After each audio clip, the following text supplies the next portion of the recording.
Hi friends! ఈ వీడియోలో మనం Andhra style spicy chicken fry టేస్టీగా ఎలా ప్రిపేర్ చేసుకోవాలో చూసేద్దాం. ఎప్పుడు ప్రిపేర్ చేసుకునేలా కాకుండా ఒక్కసారి ఇలా ట్రై చేసి చూడండి. టేస్ట్ చాలా బావుంటుంది. ఖచ్చితంగా ట్రై చేసి ఎలా వచ్చిందో నాకు కామెంట్ చేయండి. అలానే నా ఛానల్‌ని లైక్ చేసి సబ్స్క్రైబ్ చేసుకోండి. సో, ఇక్కడైతే నేను హాఫ్ కేజీ చికెన్ తీసుకుంటున్నాననమాట. హాఫ్ కేజీ చికెన్‌కి ఒక హాఫ్ టీ స్పూన్ సాల్ట్ అలానే కొంచెం పసుపు యాడ్ చేసుకొని మొత్తం చక్కగా కలుపుకొని ఒక 1 అవర్ పక్కన పెట్టేసుకోవాలి.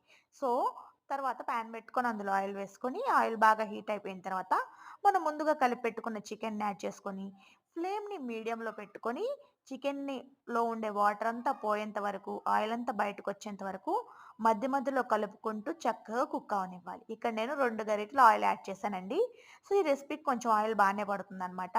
అయితే ఈ చికెన్ ఫ్రై వేడి వేడి అన్నంలో వేసుకొని తింటే అమోఘంగా ఉంటుంది.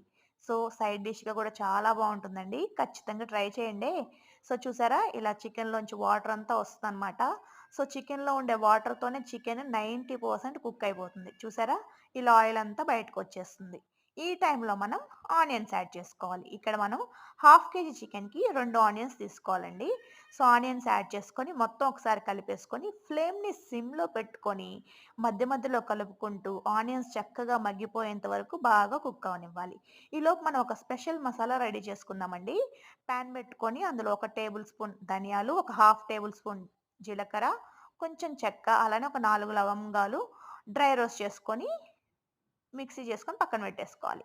తర్వాత ఇప్పుడు మనం చికెన్‌లో కొంచెం పసుపు, కొంచెం సాల్ట్ యాడ్ చేసుకొని చక్కగా కలుపుకోవాలనమాట. సో, మనం ఆల్రెడీ ముందు చికెన్‌లో సాల్ట్ యాడ్ చేసుకున్నాం కాబట్టి చూసుకొని యాడ్ చేసుకోండి. సో, చూసారా? ఇలా చక్కగా అయిపోయింది కదా! ఇప్పుడు ఇందులో అల్లం వెల్లుల్లి పేస్ట్ యాడ్ చేసుకోవాలి. అల్లం వెల్లుల్లి పేస్ట్ గ్రైండ్ చేసుకునేటప్పుడు కొంచెం ధనియాలు యాడ్ చేసుకొని గ్రైండ్ చేసుకోండి.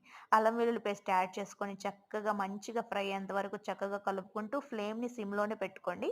తర్వాత మనం ఇందాక రెడీ చేసుకున్నాం కదా! ఒక మసాలా అది యాడ్ చేసుకొని కరివేపాకు యాడ్ చేసుకొని మొత్తం చక్కగా కలుపుకోవాలనమాట. సో, ఆ మసాలా అంతా చికెన్‌కి పట్టి అసలు చాలా బావుంటుంది. ఫ్లేమ్‌ని సిమ్‌లోనే పెట్టుకోండి. ఫైనల్‌గా కారం యాడ్ చేసుకొని మొత్తం కలుపుకొని ఒక 3 మినిట్స్ ఫ్లేమ్‌ని సిమ్‌లో పెట్టుకొని కలుపుకుంటూ చక్కగా డ్రై రోస్ట్ చేసుకోవాలనమాట. సో, ఈ చికెన్ ఫ్రై చాలా బావుంటుంది. మీరు ఖచ్చితంగా ట్రై చేసి ఎలా వచ్చిందో నాకు కామెంట్ చేయండి. టేస్ట్ మాత్రం అద్దిరిపోతుంది. Bye bye.